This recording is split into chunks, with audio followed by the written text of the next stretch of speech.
Hello, I love history. We have so much anxiety about the future, we seek comfort in the past.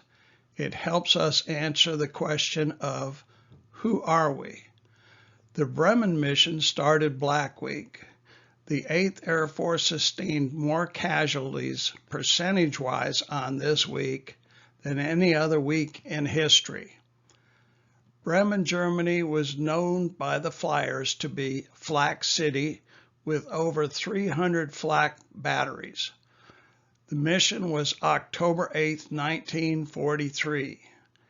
D-Day occurred June 1944, 8 months after this mission. In 42, 43, and early 1944, Allied air forces were the only way to attack inside the Nazi German fortress. Hitler had to be defeated. The Luftwaffe was incredibly strong in 1943. As I said, more Air Force planes were lost percentage-wise during Black Week than any other week in history. Black Week started in October 8, 1943, with multiple military targets hit in Bremen, Germany, including submarine pens and a Nazi airfield. On October 9th, the Focke-Wulf aircraft factory in Marienburg was destroyed. On October 10th, multiple military targets and railroad facilities in Munster were attacked. And on October 14th, the second bombing of ball bearing factories at Schweinfurt occurred. Every gasoline motor, every electric motor uses ball bearings. After the attack on Pearl Harbor, the 8th Air Force was established. In less than a year, it was tasked with defeating the most powerful air force in the world, the German Luftwaffe. 26,000 8th Air Force men died, more than all the U.S. Marines lost in World War II. The 100th, also known as the Bloody Hundredth, was the most famous bomb group of World War II. The Air Force was a glamorous job. They had the high-tech weapons of the day. A B-17 looked like a guiding light. It was a national treasure. The 100th Bomb Group was located next to the village of Thorpe Abbotts in East Anglia, approximately 90 miles north and east of London. I encourage you to visit the 100th UK Museum, staffed by British volunteers who are grateful for America. Visit the 8th Air Force Museum near Savannah and the National World War II Museum in New Orleans. All have sections devoted to the 100th.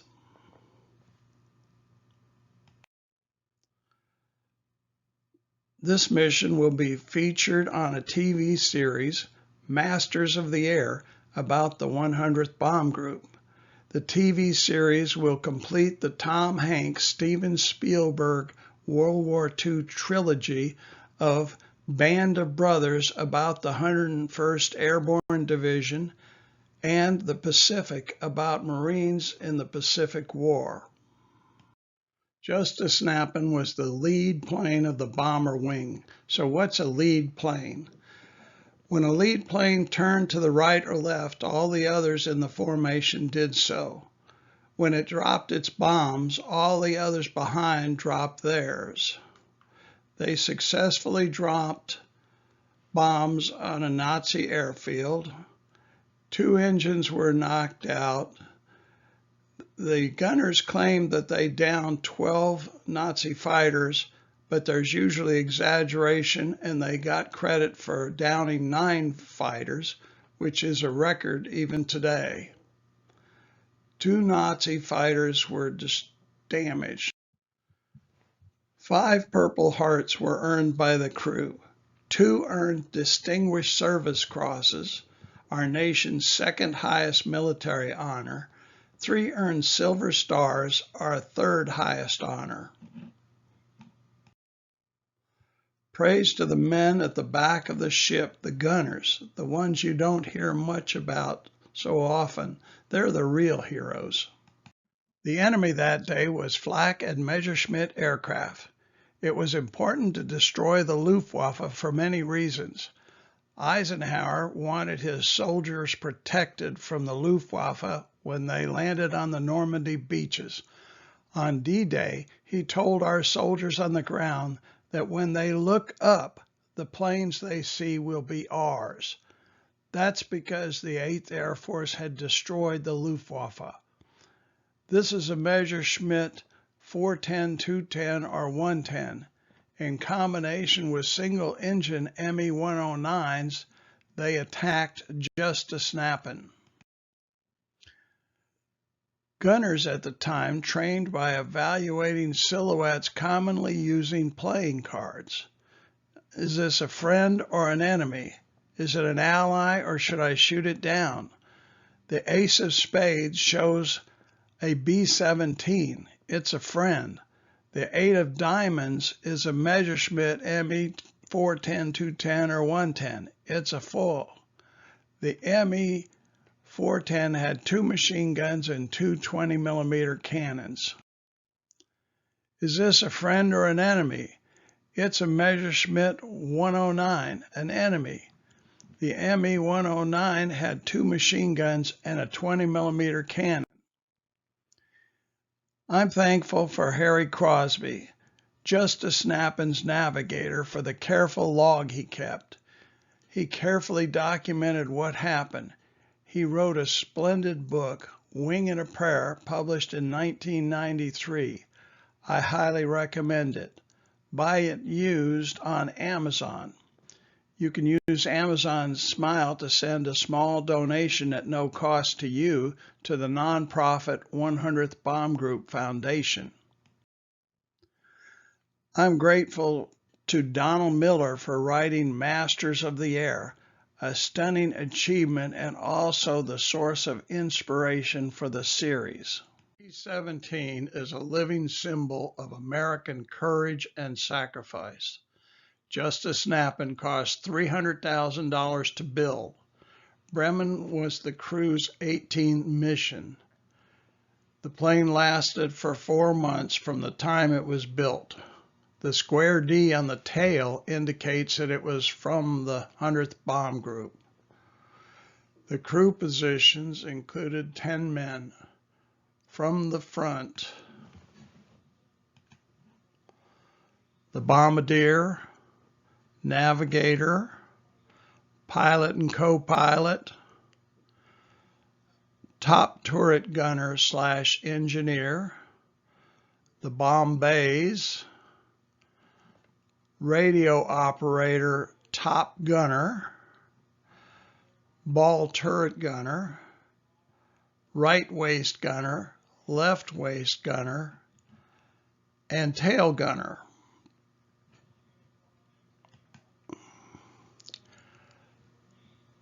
An additional crew member that day was Jack Kidd, the command pilot. The Germans were afraid of the B-17 and called them Boeings. This photo was taken just before the mission.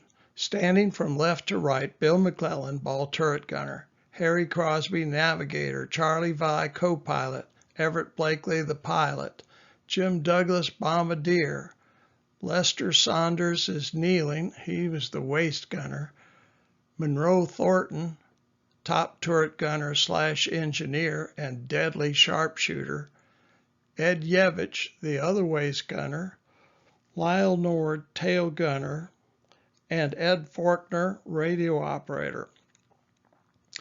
They had nicknames, terms of endearment for each other. Blakely called Douglas Brush because of his mustache. Douglas called Blakely Skeleton because he was skinny. Monroe Thornton was thorny. Not shown and not part of the usual crew was Major John Kidd, the command pilot.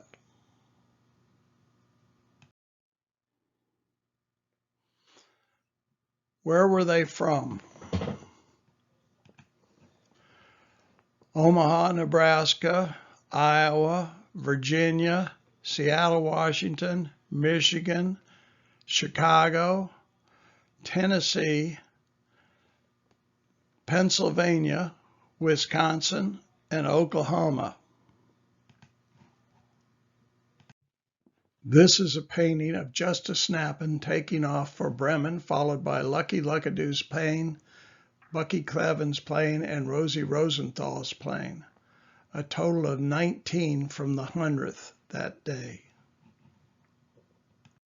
There were approximately 48 Air Force bomber bases in England.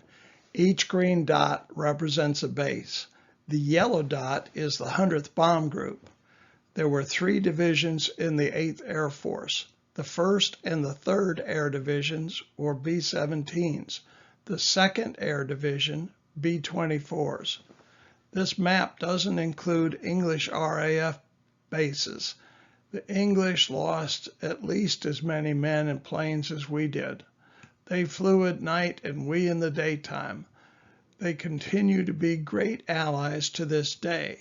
If you travel over there, you will find out just how much they like us. This is a map of the 8th Air Force assembly areas. First planes joined to become squadrons, squadrons joined to become groups, and then groups to form wings, and wings to form the division. You can see how easy it would be to collide with another airplane. Getting through the clouds was dangerous. No radar. The planes had to get into flying formation 100 feet apart without hitting each other. Assembly was complicated, dangerous, and time-consuming. Across the North Sea, they had time for food, chewing gum, or chocolate, but due to the cold, the sandwiches were frozen. They had to maintain a close formation for mutual protection. This was the route to Bremen, past the North Sea. The last straight segment was the bomb run. They had to fly on a straight, level line and could not avoid flak. It was incredibly dangerous. The 88 was a versatile gun, initially designed as an anti-aircraft gun. Later it was used as artillery and as the main gun in panzer tanks. Anti-aircraft guns were more effective that day than usual. Why were they so dangerous? Several reasons, but the most important was that Hermann Göring, head of the Luftwaffe and second only to Hitler, threatened to send the gunners to the Eastern Front if they were not more successful. The word Flak is a contraction for Flieger Abwehrkanone, flight defense cannon. When flak explodes, it leaves a black ball, a puff. If it explodes close to a plane, it can break the plane in half or leave a huge hole. If it explodes farther away, fragments penetrate like buckshot going through paper. Temptation with flak like this was to have a short bomb run, which means drop the bomb short or wide of the target, avoid the flak, and get out. They were sold on the idea of never doing that. They didn't want to come back. They wanted to do it right the first time. It took the flak gunners on the ground 15 seconds to sight in a B-17 accurately. The bombardier needed 25 seconds on the bomb run to operate his Norden bomb sight. The plane was most vulnerable to flak during that time. They have to fly straight and level, allowing the anti-aircraft gunners more time to sight them in. This is a painting of Harry Crosby, the navigator, and Douglas, the bombardier. Look at the navigator's slide rules. They're circular. Look at his analog stopwatch. On releasing the bombs, the bombardier gives the thumb up thumbs up signal to Crosby, the navigator, who records the exact time of the event. Bremen was known as Flak City. Over Bremen, the sky was filled with flak, the worst flak they had ever seen. They took their first flak hit on the underside. Something hit the number 4 engine. Something hit the left wing. Stabilizer gone. Left elevator smashed. Number 4 engine on fire. Fire extinguisher won't work. There is only one other way to put out the engine fire. Dive and blow it out. Down they went, dropping 3,000 feet. Pulling out of the dive, their stomach dropped down into their pelvis. The fire's out. The number 2 engine sputters and goes out. They are headed for home, losing altitude.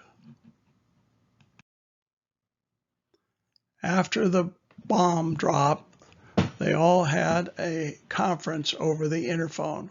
What was the extent of the damage and what could they do? If they continued, the plane might be consumed by fire. The engine was burning and falling apart. They continued to lose altitude. They were 200 miles from home, considered landing in Germany. In a prisoner of war camp, they would get their pay for the rest of the war. They settled the discussion in a millisecond and headed home.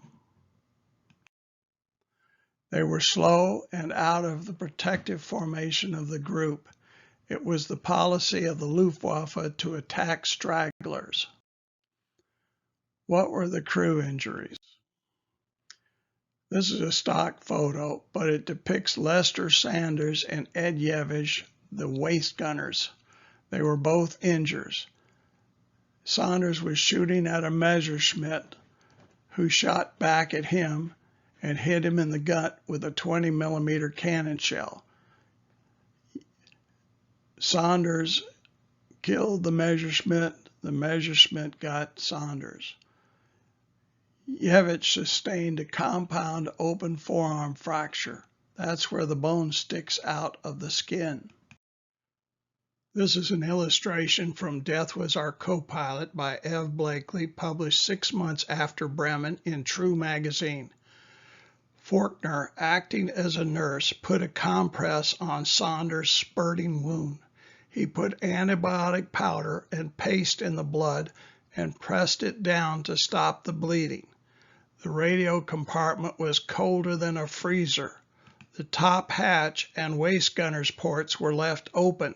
Sub-zero temperatures froze the syringe of morphine, which Forkner had to warm in his mouth to thaw.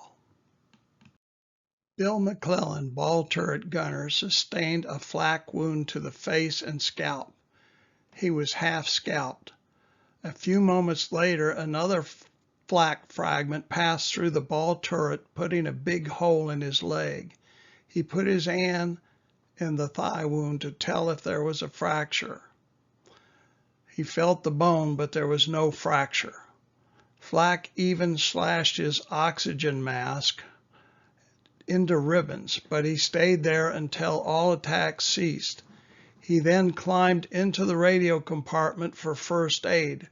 When he got there, another large chunk of flak came through the bottom of the plane and hit McClellan square in the back. It bounced him in the air but didn't hurt him because he was lying on 2 steel flak suits. Flak suits saved many lives.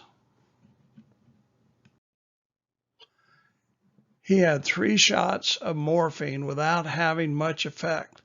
Later, when he saw preparations for the landing, he thought they were preparing for a new attack by enemy planes, and someone had to sit on him to keep him from getting back into the ball turret to fight again.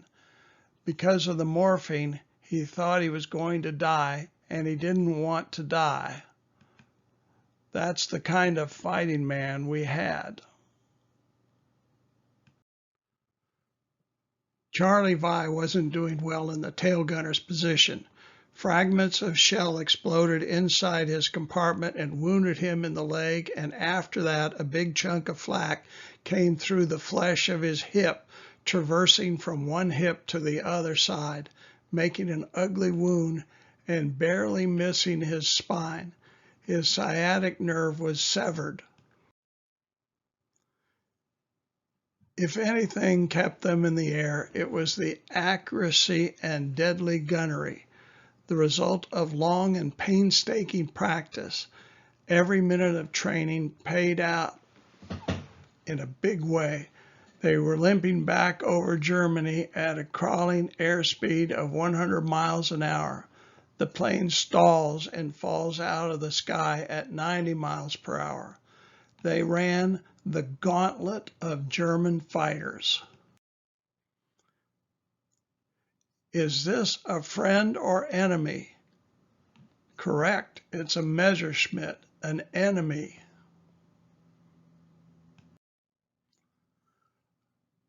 Monroe Thornton, Thorny, back home in Tennessee, he was a skilled hunter. He could have hit a squirrel from far off. Top turret gunner, engineer. He was credited with 3 kills.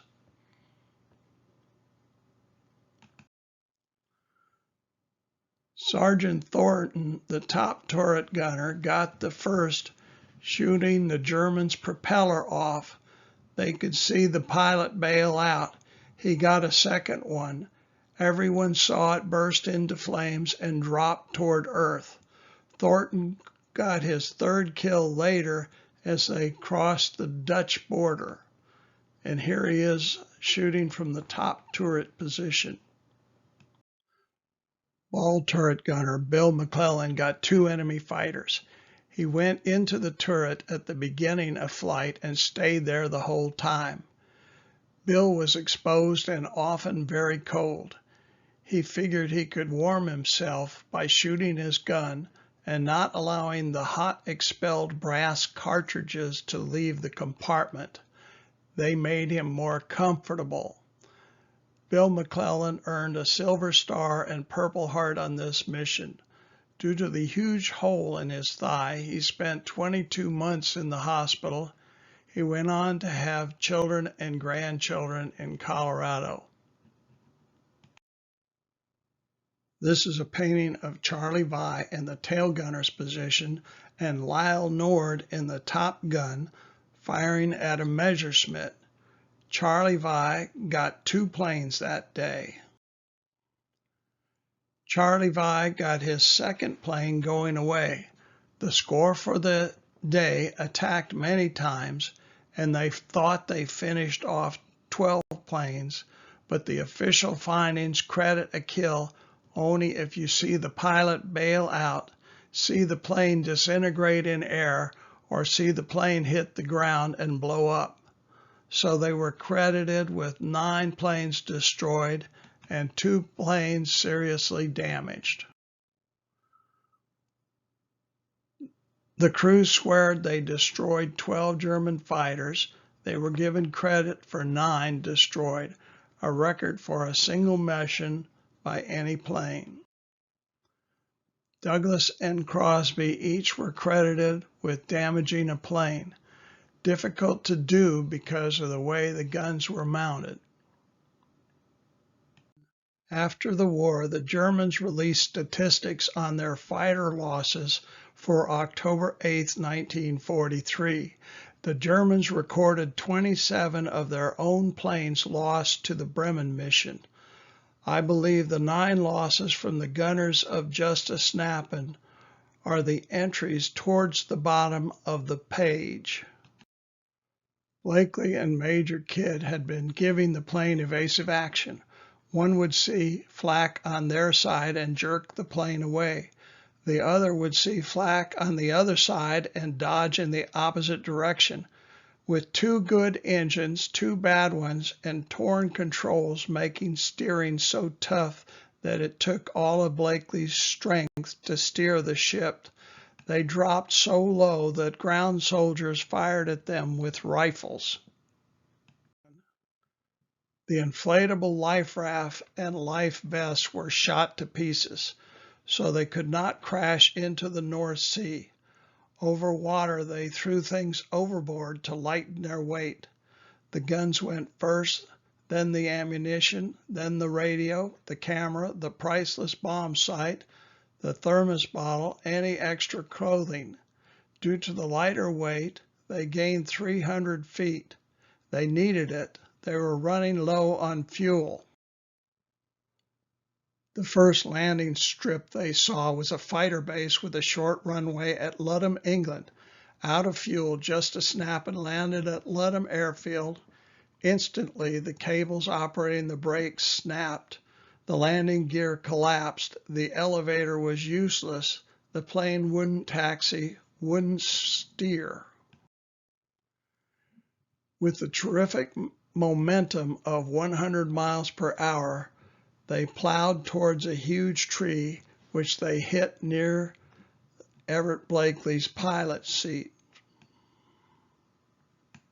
After the landing, the salvage crew found a huge flak hole in the elevator, others in the wing. The big hole could only be produced by a nearby exploding flak shell. The smaller holes in the vertical rudder could be flak fragments, cannon shells, or machine gun bullets. The plane was a wreck, scrap metal only. The salvage crew counted 800 holes and then got tired of counting. Many holes were missed because they could not see or count the holes on the undersurface of the plane. Prior to the mission, pilot Everett Blakely asked that the armor be removed from his seat as it made his rear end sore on long flights. They did not do as he asked. After landing, the salvage crew found 2 big dents in his rear seat armor. Subsequently, he would say that the armor plate saved his ass. When they got back to Thorpe Abbotts, all their personal belongings were removed from the barracks. They were presumed dead or missing after being late 2 hours. Their personal effects were removed from the barracks to keep morale up for the remaining airmen. Saunders, Via, McClellan, and Yevich were taken to the hospital. Saunders died a week later. He's buried in the Cambridge American Cemetery. Visit him if you get a chance. Via and McClellan and Yevich were transferred to Walter Reed Hospital in the States. Nord was killed the next spring in his next plane. To sum it up, during the Bremen Mission, the 8th Air Force lost 30 bombers. The 100th Bomb Group lost 7 out of 19 bombers, and 9 bombers were damaged. Therefore, only 3 planes came back undamaged. The 100th Bomb Group, prior to D-Day in 1943 and 1944, performed the impossible. They did what Hitler felt they could never do. What's more, the Luftwaffe generals in combat with the fortresses had advised Hitlers that it couldn't be done. They flew in broad daylight into every sector of Germany. There wasn't a target in the Third Reich, even in the most eastern part of the country, which was safe from them. And all that was accomplished against the strongest and most lethally equipped fighter force which had ever been assembled. Thank you.